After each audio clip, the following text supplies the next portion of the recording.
Oi, Carol. Bom dia para você. Ótima terça-feira para todo mundo que está com a gente em mais um novo dia. Isabel, a gente, claro, vai falar mais sobre esse olhar jurídico, sobre as questões relativas ao ex-presidente Jair Bolsonaro, mas nesse primeiro momento, nossa conversa traz um pouco do ambiente político em meio a tudo isso. A estratégia de reação de aliados do ex-presidente Jair Bolsonaro já vem sendo desenhada pelo PL, que é o partido do ex-presidente da República. Por onde que passa esse desenho, Isabel? Eles se organizaram e as reuniões de ontem foram muito nesse sentido, Carol, até para você definir o que eles estão chamando de comissões, que são grupos que vão cuidar de algumas áreas específicas. Então, por exemplo, você vai ter uma comissão que é para alinhar a comunicação, vai ser liderada pelo deputado federal Gustavo Gayer. Uma segunda comissão que é para fazer mobilizações internas no Congresso Nacional, vai ser liderada pelo Cabo Gilberto.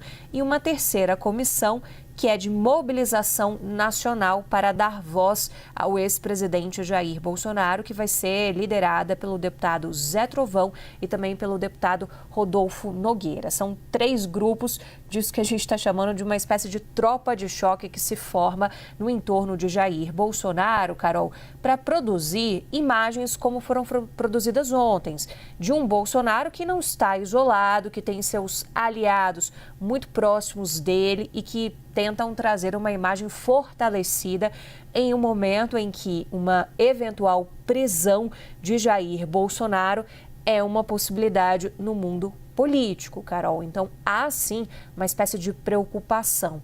Muitos desses aliados vieram a Brasília atendendo a um chamado do líder da bancada do PL na Câmara dos Deputados, o deputado Sóstenes Cavalcante.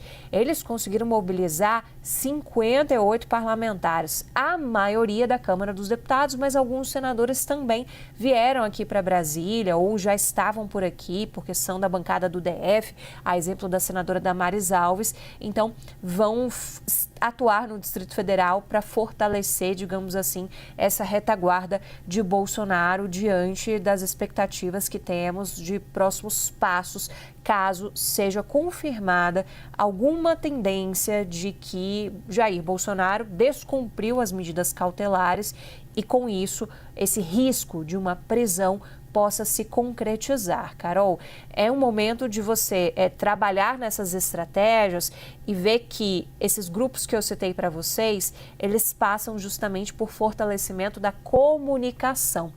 Porque o bolsonarismo sentiu o peso de Jair Bolsonaro estar, neste momento, proibido de acessar as redes sociais, inclusive por alguma divulgação de terceiros.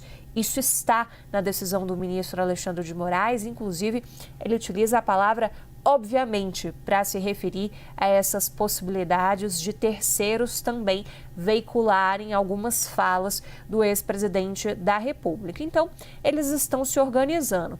Uma parte deve deixar o Distrito Federal ainda hoje, mas eles estão o tempo todo fazendo essa espécie de cálculo de riscos, porque a intenção é não deixar Jair Bolsonaro isolado. Então, eles se organizaram para isso, pensando estrategicamente no que pode ser feito em relação à comunicação, já que Jair Bolsonaro por si só não pode adentrar esse mundo das redes sociais, pensando nas medidas legislativas também. A pauta número 1 continua sendo o PL da anistia. Eles também vêm defendendo algumas mudanças em relação a foro privilegiado. Tem uma PEC que tramita já há bastante tempo no Congresso Nacional que abraça esse tema do foro privilegiado, entre outras estratégias.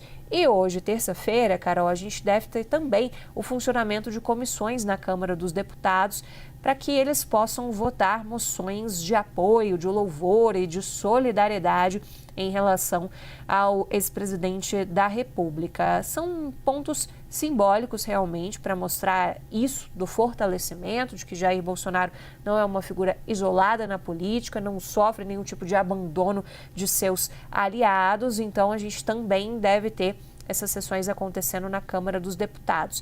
Tinha uma possibilidade, inclusive, Carol, de que o próprio Bolsonaro pudesse voltar ao Congresso Nacional hoje. Essa possibilidade foi levantada antes dessa nova determinação do ministro Alexandre de Moraes para que os advogados dele se expliquem em 24 horas, que era o que o Pedro Moreira estava contando para a gente.